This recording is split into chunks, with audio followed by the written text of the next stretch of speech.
When we look at the graphs of radical equations, it's important to remember that an even root and an odd root are going to look very different. One of the things I tell my students is if you consider something like a cubic equation, something like f of x is equal to a cubed, we know that graph tells us that the right hand goes up because a is positive, the left hand goes down because the exponent is odd.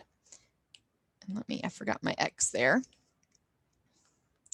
Well, these root values might be something like a cube root of x. And what happens is the roots of the tree spread out or lay down. So this graph tilts on its side.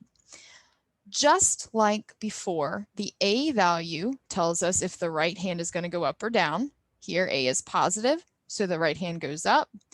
If n is even, there is no left hand, but in this case, n is odd, and so the left hand will go opposite, and this is our root.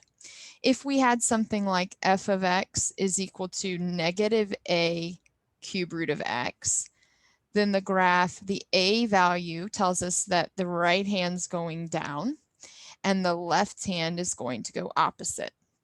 But in contrast, if that n value is even, suppose we have a sixth root of x, the right hand tells us that the right hand's going to go up for the a value, but because the n value is even, that's the only part of the graph that exists.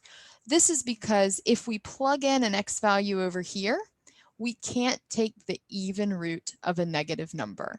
So with even roots, there is no left hand.